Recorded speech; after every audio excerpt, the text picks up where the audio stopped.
Hello नमस्कार दोस्तों। तो स्वागत है आपका इस हमारे यूट्यूब चैनल पे। तो आज हम पढ़ने वाले हैं पंक्चुएशन, जो कि जेकेपी के टॉपिक का एक सिलेबस में जर्नल इंग्लिश का टॉपिक है। कौन सा है? पंक्चुएशन। तो इस पंक्चुएशन में आज हम ये पढ़ेंगे कि पंक्चुएशन होता क्या है। देखिए पंक्चुएशन क्या होता है। जैसे मैं आपसे ओरली बात कर रहा हूँ, जैसे मैं गुस्से से बात कर रहा हूँ, मैं प्यार से बात कर रहा हूँ, या फिर मैं कोई बात करते करते सोचने शुरू हो गया, या फिर मुझे बात करते करते दूसरी अगली बात भूल गई कि मैं क्या बोलने वाला हूँ, या मैं कोई सडन फीलिंग को एक्सप्लेन कर रहा हूँ, ये मैं सब ओरली आपके साथ कर रहा हूँ तो आपको समझ में आ रहा है। बट इन्हीं बातों को अगर हमने रिटन फॉर्म में लिखना होगा तो हम कैसे लिखेंगे, उधर के लिए इस्तेमाल होता है पंक्चुएशन का। और पंक्चुएशन हमें कंडीशन बताती है कि हम क्या बोलने वाले हैं। अगर हम सेम बात, एक ऐसे सिंबल होते हैं जो सेंटेंस का मतलब ही चेंज कर हो जाता है सिंबल लगाने से। फॉर एग्जांपल, उदाहरण के तौर पर आप ये समझ लीजिए, मैंने लिखा यू आर फाइन। तो यू आर फाइन लिखा तो इसके बाद मैंने फुल स्टॉप लगा दिया। देखिए एक बात ध्यान में रखिए, मैं सब बता दूंगा कि फुल स्टॉप कहाँ लगना है, कामा कहाँ लगना है, क्वेश्चन मार्क कहाँ लगना है, ये कोटेशन कहाँ लगना है, हाइपन कहाँ लगना है, एपोस्ट्रोफी कहाँ लगना है, ये सब जो है ये पंक्चुएशन है और इनका क्या मतलब होता है। इस वीडियो को देखने के बाद आपको ऑटोमेटिक समझ में आ जाएगा कि ये पंक्चुएशन, ये फुल स्टॉप कहाँ लगता है, क्वेश्चन मार्क कहाँ लगता है, punctuation, apostrophe, hyphen, quotation mark, ये सब का इल्म आपको हो जाएगा इस वीडियो को देखने के बाद। देखिए जैसे मैंने लिखा यू आर फाइन और इसके बाद मैंने लगा दिया फुल स्टॉप। फुल स्टॉप का ही दूसरा नाम पीरियड भी होता है, इस बात को, ये वाला पीरियड, ये ध्यान रखिए।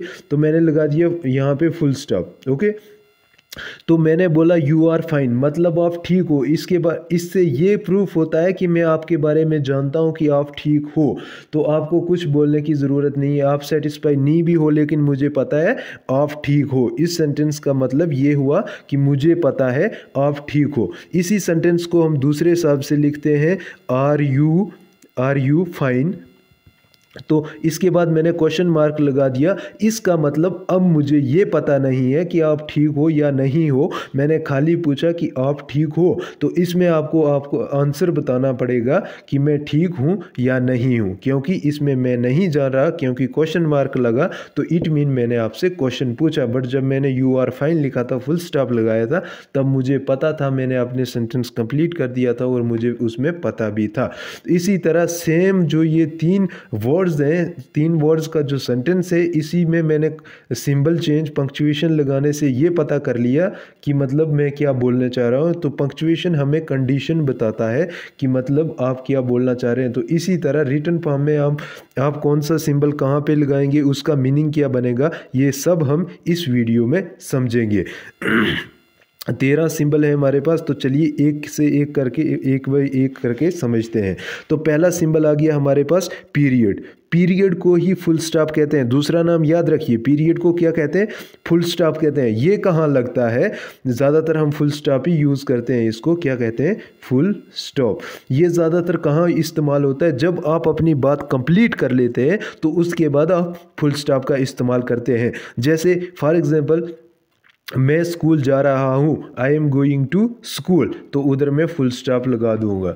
तो इसी तरह मेरा नाम किशोर सिंह है, तो उसके बाद मैं फुल स्टॉप लगा दूंगा, क्योंकि मैंने बात कंप्लीट कर दी। जहाँ पे भी आपकी बात कंप्लीट होगी वहाँ पे आप फुल स्टॉप का इस्तेमाल करेंगे। याद रखना, जहाँ पे भी आपका सेंटेंस कंप्लीट होता है, बात पूरी हो जाती है, कंप्लीट सेंस बन जाता है, तो उधर आप फुल स्टॉप का इस्तेमाल करेंगे। उसके बाद या इसको पीरियड भी बोलते हैं। दूसरी बात, अब ये नाम याद रखिए, पीरियड भी इसको बोलते हैं। For example, she went to the market, ये बात खत्म होगी, वो मार्केट जा रही, तो उसके बाद क्या लगा? फुल स्टॉप लगा। अगर आपने दूसरा सेंटेंस इसके आगे लगाना है तो आप समझ लो 2 सेकंड का आपको गैप लेना होगा। तो इसी के सिमिलर है कामा, मतलब इसी के जैसा मिलता जुलता। तो कामा में भी पाज लेते हैं। जैसे मैं बता दूं कि अगर आप इसमें 2 सेकंड का पाज ले रहे हैं ना, मैं जैसे मैं जा रहा हूँ कहाँ पे, स्कूल जा रहा हूँ, I am going to school, फिर मैं रुकूंगा, उसके बाद मैं उसका अगला सेंटेंस स्कूल, मतलब उसके बाद अगला सेंटेंस में स्टार्ट करूँगा, 2 सेकंड का गैप लूँगा। बट कामा में क्या होता है? इसका आधा गैप लेना होता है, पाज। क्या लेना होता है? पाज। तो उसके बाद अगर जब आप पढ़ रहे हो तो मतलब अगर 2 सेकंड का पाज आप फुल स्टॉप पे ले रहे हो तो 1 सेकंड का पाज आपको किस में लेना है, फुल स्टॉप का हाफ पाज लेना है आपको कामा में। और कामा कहाँ पे लगता है ये भी मैं आपको बताऊंगा। ये ग्रामेटिकली रूल हमें सिखाता है कि जब आप बोल रहे हैं तो अगर आपकी ये स्पीड है, अगर 2 सेकंड का पाज आपका, उसमें अगर 2 मिनट का पाज है फुल स्टॉप पे, तो आपका कामे में 1 मिनट का पाज लगना चाहिए। ये हमें ग्रामर इंग्लिश रूल सिखाता है पंक्चुएशन। तो अच्छा, कामा कहाँ पे लगता है? Indicates a pause between parts of a sentence separate items. देखना, सेंटेंस के ख़त्म होने पर फुल स्टॉप लगता है, बट जो सेंटेंस के पार्ट्स होते हैं, अभी सेंटेंस कंप्लीट नहीं होता है और हमें थोड़ा थोड़ा पॉज लेना पड़ता है, तो उधर हम कामे का इस्तेमाल करते हैं। फॉर एग्जांपल कामा ऐसे होता है, for example I bought apples, orange and bananas. तो यहाँ पे मैंने बोला तो मैं पाज ले लेके बोल रहा हूँ छोटा छोटा इनको, तो यहाँ पे मैंने किसका इस्तेमाल किया? कामे का। मतलब आई बॉट एप्पल्स, मतलब अभी ऑरेंज, मैं और कुछ बोलने वाला हूँ, फिर और कुछ बोलने वाला हूँ, तो उधर के लिए कामे का इस्तेमाल होगा। बट जब मैं कंप्लीट बोल दूंगा तो वहाँ फुल स्टॉप लगा दूंगा। जैसे मैं बोल रहा हूँ आई बॉट एप्पल्स, तो आई बॉट एप्पल्स बोल रहा हूँ तो ये कंप्लीट हो गया। अगर मुझे इससे आगे कुछ नहीं बोलना है तो इसके लिए हम क्या करेंगे? फुल स्टॉप का इधर ही इस्तेमाल। बट अगर इसके आगे और भी कुछ मैं बोलना चाह रहा हूँ तो उधर के लिए हम कामे का इस्तेमाल करते हैं। आई थिंक आप समझ गए होंगे। उसके बाद क्वेश्चन मार्क कहाँ पे लगता है? क्वेश्चन मार्क ऐसा होता है, ये वाला, ये कहाँ लगता है? ये वहाँ लगता है जहाँ आप क्वेश्चन पूछना चाह रहे हैं। जैसे are you coming to the party, क्या आप पार्टी में आ रहे हैं? तो मतलब मैं उसको क्वेश्चन पूछ रहा हूँ, तो उसी लिए क्वेश्चन मार्क का हम इस्तेमाल करेंगे। या फिर मैं बोलूँगा व्हाट आर यू डूइंग, आप क्या कर रहे हैं? तो उसके लिए भी क्वेश्चन मार्क का इस्तेमाल होता है। उसके बाद नेक्स्ट हमारे पास आ गया एक्सक्लामेशन मार्क। एक्सक्लामेशन मार्क ऐसे होता है, ये कहाँ पे लगता है? ये हमारे स्ट्रांग इमोशन को एक्सप्रेस करता है। जब कोई भी इमोशन होंगे तो उनको एक्सप्रेस करने के लिए हम एक्सक्लामेशन मार्क का इस्तेमाल करते हैं। जैसे कुछ सडन हमारे साथ हो गया, या ये खुशी में भी हो सकता है, ये दुखी में भी हो सकता है। फॉर एग्जाम्पल वाओ, मतलब जैसे मैं बोलूँगा वाओ अमेजिंग, जैसे आप कोई मतलब बन ठन के आ रहा है तो मैं उसके लिए ऐसे वाओ लगाऊंगा, फिर ये लगाऊंगा क्या? Exclamatory mark. मतलब मुझे ये सेंटेंस पढ़ के आपको भी पता चलेगा कि इसको खुशी हुई ये चीज़ देख के। तो अब डिपेंड करता है इसके आगे जो सेंटेंस है ये खुशी हुई या दुखी हुई, इसके आगे सेंटेंस पर निर्भर करेगा। जैसे मैं लिखता हूँ hurray, hurray we won the match, we won the match. तो इसमें अगले हुर्रे के बाद जो मैंने एक्सक्लेमेशन लगाया, इसके बाद जो मैंने सेंटेंस लगाया, तो इससे मुझे ये पता चल रहा है मैं मैच जीता हूँ, तो मुझे इस बात की खुशी है, hurray we won the match. अच्छा, उसी तरह मतलब खुशी और गम के इमोशन जो होंगे वो मतलब कोई वर्ड लिख के उसके आगे हमें पता चलते हैं। जैसे मैं बोलूँगा कुछ काम कर रहा हूँ तो मैं बोलूँगा शिट, ये क्या हो गया? तो उसके आगे भी जैसे मैं शिट लिखता हूँ, इसके आगे भी एक्सक्लेमेशन, जैसे ओ माय गॉड, वो, ओ ये चीज़ थी। मतलब जो कुछ सडन इमोशन होंगे तो उसके लिए क्या होता है? सडन इमोशन, वो दुखी के हों खुशी के लिए, उसके लिए एक्सक्लेमेटरी के मतलब एक्सक्लेमेटरी का, इस एक्सक्लेमेशन मार्क का इस्तेमाल होता है। उसके बाद आ गया हमारा कॉलन। कॉलन का इस्तेमाल कहाँ होता है? देखिए, आप किसी भी चीज़ को इंट्रोड्यूस कर रहे हैं, या आप किसी कोड को लिख रहे हैं, या फिर एक्सप्लेनेशन दे रहे हैं, तो इनके लिए क्या होता है? कॉलन का इस्तेमाल। कॉलन कैसा होता है? ये ऐसे 2 डॉट जैसे, इनको क्या बोलते हैं? कॉलन। अच्छा, जैसे मैंने पोल्यूशन, पोल्यूशन को एक्सप्लेन करना होगा, किसको? पोल्यूशन को एक्सप्लेन करना होगा, इसकी डेफिनेशन लिखनी है। मैं थोड़ी लिखूंगा डेफिनेशन ऑफ पोल्यूशन फिर क्या लगाऊंगा आगे ना। पोल्यूशन लिखा मैंने, इसके आगे मैंने 2 कॉलन दे दिए, इसका मेन पता चल रहा है कि मैं पोल्यूशन को एक्सप्लेन करने वाला हूँ। उसी तरह जैसे ही हैड 1 गोल, मतलब उसने एक गोल कर चुका है, किसके लिए? टू विन द चैम्पियनशिप, वो चैम्पियनशिप लेने के लिए गोल कर चुका है। या फिर इसी तरह कोई आइडियम और फ्रेज को एक्सप्लेन करना हो, आप किसी चीज़ को इंट्रोड्यूस करना हो, तो उसके आगे आप कॉलन का इस्तेमाल कर सकते हैं। जैसे मैंने इंट्रोड्यूस करना है कि मान लो कोई भी एग्जांपल कि मतलब फॉर एग्जांपल मैं बोलूँगा कि डायरी क्या होती है, तो डायरी का मैंने ये एक्सप्लेनेशन करना है, तो इसके लिए मैं कॉलन का इस्तेमाल करूँगा। उसी तरह आगे सेमी कॉलन। सेमी कॉलन क्या होता है? एक ऊपर से डॉट जैसा, नीचे से कॉमा, तो इसको बोलते हैं सेमी कॉलन। ये क्या करता है? ये सिंपल ये बात करता है, connects closely related independent clause separate items in a complex list. देखना क्या होता है कि जो रिलेटेड इंडिपेंडेंट क्लॉज होते हैं ना, उनको जोड़ने का जो ये काम करता है ना, मैं कुछ बात बोलना चाह रहा हूँ, उसके आगे फिर बोलना चाह रहा हूँ, लेकिन मैं इनके बीच कोई कंजक्शन नहीं लगाना चाह रहा हूँ, तो इधर मैं क्या करूँगा? सेमीकोलन का इस्तेमाल करूँगा। जैसे कंजक्शन नहीं लगाया बट सेमीकोलन लगाया तो मेरी बात कंप्लीट हो गई। जैसे I have a big test tomorrow, मेरा कल मतलब बड़ा इम्तिहान है, तो फिर पता क्या, I can't go out tonight, तो आज मैं बाहर नहीं जाऊंगा। तो इसका क्या हुआ? मैंने कंजक्शन वगैरह नहीं लगाया, दो सेंटेंसों को मैंने इंटरलेटेड सेंटेंसों के बीच सेमीकोलन का इस्तेमाल किया, कंजक्शन नहीं लगाया, तो मेरा सेंटेंस कंप्लीट हो गया। इसमें कोई इशू नहीं, ये ग्रामेटिकली एकदम करेक्ट है। जहाँ पे कंजक्शन नहीं लगाना हो, दो इंटरलेटेड इंडिपेंडेंट सेंटेंसों को जोड़ना हो, वहाँ पे सेमीकोलन का इस्तेमाल करते हैं। और बाकी जो मैंने आपको बोल दिया कॉलन का कहाँ करते हैं, किसी चीज़ को इंट्रोड्यूस करना हो, डेफिनेशन वगैरह लिखनी हो, वहाँ कॉलन का इस्तेमाल करते हैं। उसी तरह एपिस्ट्रॉफी ऐसा होता है, तो इसका क्या काम होता है? ऐसा होता है, तो इसका क्या काम होता है? इसका एक मतलब होता है का, और दूसरा मतलब होता है दो वर्ड, मतलब दो वर्डों का जोड़ने का काम करता है। फॉर एग्जांपल दो वर्डों का जोड़ने का कैसे काम करता है? एक मतलब क्या होता है इसका? का। फॉर एग्जांपल मैंने लिखा राम्स गीता, राम्स की एस, ये एपिस्ट्रॉफी लगाया, फिर एस लिखा, तो इसका मतलब का हो गया, तो गीता राम्स की गीता है। तो उसी तरह मैंने लिखा for example Kalam Bible, BABL, Kalam's ऐसे लगाया, एपिस्ट्रॉफी लगाया, इसके बाद एस लिखा, तो कलाम्स बाइबल, मतलब कलाम्स का बाइबल है।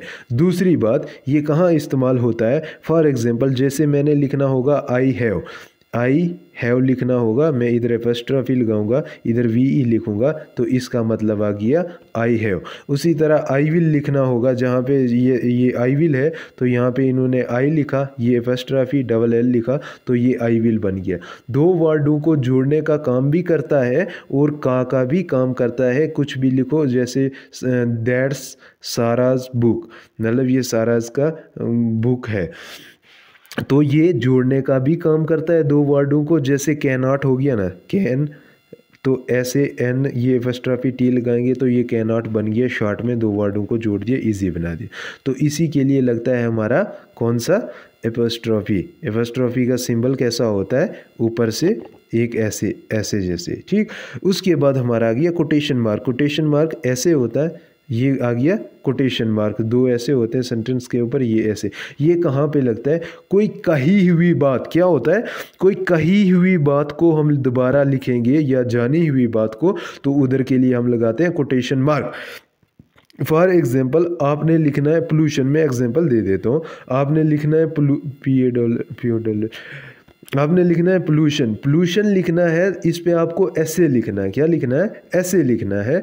तो आप लिखोगे द टर्म पोल्यूशन, क्या लिखोगे? The term pollution which is derived from, but जो ये पोल्यूशन के ऊपर लिखना है ना, ये जानी हुई बात है, तो इसके ऊपर आप दे दोगे एपिस्ट्रॉफी। कोई भी जानी हुई बात होगी तो उसके ऊपर एपिस्ट्रॉफी लिखते हैं। जैसे यहाँ पे लिखा ही सेड, मतलब वो कहा, आई विल बी देयर सोन, तो मतलब वो वहाँ जल्दी होगा, मतलब वो वहाँ जल्दी आएगा। तो मतलब क्या हुआ कि मतलब वो ये बात जानी हुई है, तो इसके लिए क्या लिखा, क्या लगाया इसने? Quotation mark. फॉर एग्जांपल मैं लिखता हूँ ही सेड, उसके बाद मैं लगा देता हूँ कामा क्यों लगाया? क्योंकि मैंने अभी और बात बोलनी है, ये पूरी नहीं हुई। उसने क्या कहा कि आई गो टू स्कूल, मैं स्कूल जाऊँगा। मैं स्कूल जाता हूँ, क्या लिखा, he said I go to school, मैं स्कूल जाता हूँ। तो इधर क्या लगेगा इसको, एपोस्ट्रोफी, या जैसे मैंने पोल्यूशन की एग्जांपल दे दी, या फिर कोई भी टाइटल होगा, कोई भी चीज़ जानी मानी होगी, कोई भी आइडियमेड फ्रेज होगी जिसको आपने सेंटेंसों के अंदर लिखना है, तो उसको आप क्या करोगे, कोटेशन मार्क दे दोगे। मतलब ये पता चलेगा ये चीज़ इंपॉर्टेंट है और ये जानी मानी चीज़ है। उधर क्या लगता है, कोटेशन मार्क। उसके बाद हाइपन, हाइपन कहाँ लगता है, हाइपन ये छोटा सा होता है, ये क्या करता है, ये दो वर्डों को जोड़ता है या फिर दो मतलब वर्डों को जोड़ता है या फिर वर्ड के पार्टों को जोड़ता है। फॉर एग्जांपल जैसे यहाँ पे वेल नोन है, तो वेल नोन के अंदर क्या आ गया, हाइपन का मार्क आ गया। उसी तरह अगर जैसे कोऑर्डिनेट, ये एक ही वर्ड है, तो कोऑर्डिनेट दो एक वर्ड को जोड़ने का काम किसने किया, हाइपन ने किया। या दूसरी बात पता क्या होती है, जैसे मैं लिख रहा हूँ ना, इधर से आगे लाइन ख़त्म होगी, मैं यहाँ लिख रहा हूँ COMP, तो इधर से आगे लाइन ख़त्म होगी, तो मैंने दूसरी जगह लिखना, तो इसको जोड़ने के लिए मैं हाइपन लगाऊंगा। और PLE कम्प्लीटली, COMPLETELY कम्प्लीटली मैंने लिखा, तो इसके पीछे मैंने हाइपन लगाया, तो इट मीन ये एक ही वर्ड है। हाइपन ये शो करता है कि ये एक ही वर्ड है, ये दो वर्डों को या एक ही वर्ड को जोड़ने का काम करता है, एक ही वर्ड के पार्ट को, इसी को हाइपन कहते हैं। अच्छा, दूसरी बात ये है कि अब हमारा ये दो हैं एक जैसे हैं, ब्रैकेट्स, आपने ये आप ज़्यादातर इसके लिए ब्रैकेट्स बोलते होंगे, बट ये ब्रैकेट नहीं होता है, ये पैरेंथेसिस होता है। क्या होता है, पैरेंथेसिस होता है। ये और ब्रैकेट ये एक सिमिलर है, लगभग एक जैसे हैं, पर इनके बीच एक डिफरेंस है, वो मैं बताता हूँ। देखिए, ब्रैकेट ये वाला होता है, कौन सा, इसको कहते हैं ब्रैकेट, इसको कहते हैं पैरेंथेसिस। और इनका इस्तेमाल कहाँ पे होता है, अगर आपने कोई एडिशनल फॉर्मेशन इस्तेमाल करनी है, मतलब देनी है, तो उसके लिए लगेगा पैरेंथेसिस। पैरेंथेसिस में आप एक्स्ट्रा दे सकते हैं, बट ब्रैकेट में आप उसी सेंटेंस को मजबूत कर सकते हैं। क्या बोल रहा हूँ मैं, जैसे she moved to Paris, Paris पता क्या है, यहाँ पे एक खूबसूरत सी सिटी है, द सिटी ऑफ लव, एक ये प्यार का एजहार करवाती है, कौन सी सिटी। तो मैंने इस सेंटेंस की एक एडिशनल फॉर्मेशन की, जो पेरिस है इसे द सिटी ऑफ लव भी कहते हैं, तो इसीलिए मैंने ये कहाँ पे लगाया, ये मैंने लगाया पैरेंथेसिस के अंदर। बट अगर मुझे किसी बात को मजबूत करना होगा, जैसे आई विल, डेफिनेटली, जैसे I will come to the, इसको छोड़ दो आप, जैसे I will come to the meeting, मैं मीटिंग में आऊँगा। बट जब मैंने इसको ब्रैकेट के अंदर डेफिनेटली लगाया, तो ये सेंटेंस को मजबूत कर दिया। ब्रैकेट क्या करता है, सेंटेंस को मजबूत करता है कि ये चीज़ पक्का होगी, तो ये करता है ब्रैकेट सेंटेंस को मजबूत। और ये जैसे पैरेंथेसिस की एक एग्जांपल दे देता हूँ, कि जैसे मैंने बोला Modi is a great leader, क्या बोला मैंने, Modi is a great leader. But इसमें अगर मैं यहाँ पे लिख दूँ कि मोदी जो है ये PMB है, तो मैंने इधर पैरेंथेसिस का इसको मतलब पैरेंथेसिस लगा के इसकी एडिशनल इंफॉर्मेशन यूज़ कर दी। इसी तरह ब्रैकेट लगा के मैं कुछ किसी चीज़ को पक्का करूँगा, जैसे I will give you 30 rupees, क्या मैंने बोला, आई विल गिव यू 30 रुपीज़, मैंने सिंपल बोल दिया। बट मैं यहाँ पे लगाता हूँ ब्रैकेट, और यहाँ मैं लिखता हूँ promisingly, I will give you 30 rupees, 30 promisingly मतलब रुपीज़। तो इस बात को मैंने कंफर्म किया कि पक्का वादा करता हूँ कि मैं आपको दूंगा। तो ये ब्रैकेट जहाँ पे मजबूत सेंटेंस कर रहा हो, और पैरेंथेसिस जहाँ एडिशनल उसकी फॉर्मेशन को इस्तेमाल करना हो, दिखाना हो। अच्छा, उसके बाद डैश और एलिप्सिस, ये भी सिमिलर होते हैं, बट इनका इस्तेमाल कहाँ होता है, ये देखिए, ये आ गया डैश, ये आ गया एलिप्सिस। इनका इस्तेमाल आप देखिए, जैसे कि ये जो होता है ना, मैं बात कर रहा हूँ, डैश कहाँ लगता है, सुनिए ध्यान से सुनिए, डैश वहाँ लगता है जहाँ मैं बात कर रहा हूँ, बट तब तक मुझे दूसरी बात याद आ गई, तो वहाँ पे मैं डैश का इस्तेमाल करूँगा। बट एलिप्सिस कहाँ लगता है, देखिए, जब मैं कुछ बात कर रहा हूँ बट उसके आगे मैं बात ही भूल गया, तो वहाँ हम एलिप्सिस का इस्तेमाल करते हैं। क्या मैंने बोला कि डैश का इस्तेमाल वहाँ करते हैं, मैं बात बोल रहा हूँ तब तक मुझे दूसरी बात याद आ गई, वहाँ करेंगे हम डैश का इस्तेमाल। और जहाँ मैं बात कर रहा हूँ बट उसके आगे मैं बात करना है भूल गया कि मैं क्या बोलने वाला हूँ, वहाँ करेंगे एलिप्सिस का इस्तेमाल। आइए समझते हैं एग्जाम्पल की वजह से। जैसे आई वॉज गोइंग टू, तब तक मुझे याद आ गया, oh wait I forget my keys, मैं मतलब अपनी चाबी भूल गया। तो मतलब तब तक मुझे ये बात कुछ बोलनी थी, तब तक मुझे दूसरी बात याद आ गई, तो यहाँ पे मैंने डैश का इस्तेमाल कर दिया। ठीक, अगर उसी तरह मैं बात बोल रहा हूँ आई वॉज थिंकिंग, मैं सोच रहा था, बट मैं भूल गया मैं क्या सोच रहा था, maybe we should wait करते हैं, मैं भूल ही गया मैं क्या बोलने वाला था। तो उधर क्या होता है, एलिप्सिस का इस्तेमाल कर देते हैं जहाँ पे हम भूल जाते हैं। तो मुझे लगता है आपको वीडियो अच्छी लगी होगी। Thank you so much. Okay, मिलते हैं नेक्स्ट वीडियो में। वीडियो के एंड पे ज़रूर बता दें वीडियो कैसी लगी और किस टॉपिक पर आप वीडियो चाहते हैं। Thank you.